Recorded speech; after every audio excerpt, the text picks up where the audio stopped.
It's Braden Farias checking in with Aux Cable Label. I'm here with Krispy.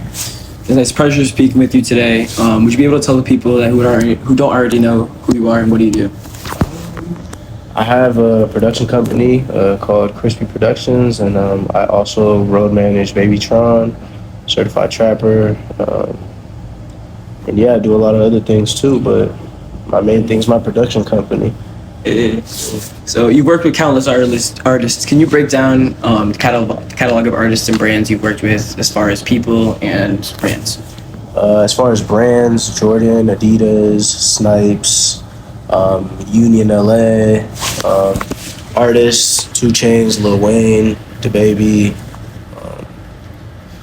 French Montana, just a few. That's a lot. Who would you say your top 5 favorite artists to work with would be? If you had to pick. That's a really hard question. They're all amazing. Yeah, it's a hard one. Yeah. Now you got your first big break on like a Lil TJ video. Can you elaborate more on that story and tell you how you got into how that helped you get into the industry? Yeah, so that was actually my first set ever. That's when I took the leap, dropped out of school, moved to New York, and I went stagnant for like 2 to 3 months on just free work. And then I went to lunch with somebody, and then showed up late. I heard. Yeah, showed up late. You know, divine timing, and lime green McLaren pulls up, and I see these guys unloading all this equipment. So I just go up to them, and kind of desperate, and I'm just like, bro, like I'll work for free. Just call me, do whatever. And that's kind of how that went. And then after that, it was kind of like the domino effect. Yeah. Kind of just did well, rubbed shoulders, and after that, it was kind of over.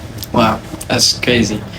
You came from humble beginnings. You actually sold your shoes to get your first professional camera. Yeah. Can you elaborate more on that story and how that came to be? Yeah, so this was in college when I was kind of lost, kind of like took the route that every other young kid makes. It's like they just go to college and kind of figure it out as they go. And I think it was about like my second year in. That's when I realized, like, because I was making content and I was doing YouTube, and that was my dream in the beginning for a long time. And I think my sophomore year, that's when I kind of like said, I gotta like completely commit to this. And I had a bunch of shoes. Like I used to be like a hype beast, like Yeezys. What shoes were they? Easy. Like, look, I had a lot of shoes, bro. Yeah. Like since high school, like Nike Yeezys. Yeah. Like, damn, you had the Air Yeezys? yeah, bro. Like I had like Balenciagas before Balenciaga was That's Balenciaga. crazy. Like the Arenas and Rick Owens, all this stuff. And then, long story short, I sold them like I think it was my sophomore year, and that's when I like fully committed myself to my production company. And That's great. yeah, it's kind of like what led to that. Now, what's this? You obviously have a bunch of connections, a bunch of people behind the scenes working with you. What's the secret to achieving a strong connection, strong connection base in general? I think the secret is no secrets. You know, like just be transparent with people, show up, and you know, be who you say you are, and you know, those things rub off on people, and people feel that. And at the end of the day, the industry's very small, so you know, there's always your starting 5, and there's people that always get called on. Yeah. And I think it's just like I said, just like being a transparent person and showing up at like, you know, as who you are. And you know, like I said, energy is a real thing, and you know, people really feel that stuff, and they'll keep making calls, and you know, word of mouth. And Wow. Yeah. So you obviously worked besides Cole Bennett with the 100 Bars video and other more. So what was it like working behind the scenes with him, and is there anything that he said that stood out to you? Yeah, actually. So the first time I actually worked with Cole was when I moved to New York. It was on the His and Hers video. It was Uzi, Don Toliver, and Gunna. I was a production assistant, and this was like crazy for me. It was just like from watching the videos online to like actually going and being on set with him. It was crazy. And what's crazy is I literally remember when we met, I was grabbing a snack, and I was like kind of like trying to work up the words to see like what I'm gonna tell him. You know, I was nervous, and then he just went up to me and was like, "Bro, thank you for being here." I was like, "Bro, thank you for being here." And one thing he told me that day was, I asked him, you know, just for some advice, and he said, just be extremely selective with the projects that you take on, because those projects follow you throughout your entire career. So since then, I kind of like took a different approach. And that's kind of why I also kind of dived into everything else.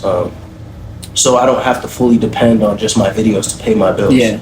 So I don't find myself being like desperate in like those like like how I used to be when I just only made money from videos. Yeah. So now my process is a lot more selective. I like to meet the person. I really need to connect to the project so that I can give my all to it. And that's probably like one of the best pieces of advice that someone's ever gave me. And you know, shout out to Cole, man. He's such a fucking can I cuss? No, yeah, of course. Such a like figure for our community, man, changing the game, and just such a genuine person, and you know, to be able to call him a friend is crazy. Yeah, really for sure. Yeah, so obviously, like when I was at the Tron concert last year, you gave me some great advice by saying like create opportunities for yourself, and that really like pushed me to strive forward. Yeah. Do you have any other advice for like anyone who wants to be basically in your position, basically become either a creative director or a director of any music video?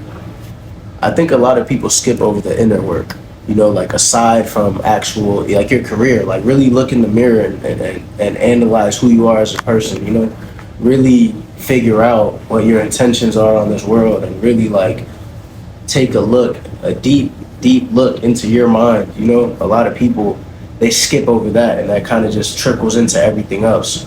So if everything else is fucked up, everything else follows, you know what I mean? So most people skip that inner work, and I think that's the biggest thing that happened to me was when I moved to New York. I was just in a room, like it was just complete solitude and thoughts and nothing else, and that's really what helped me figure out like who I am as a person, and like what route I want to take, and what impact I want to make while I'm here, you know?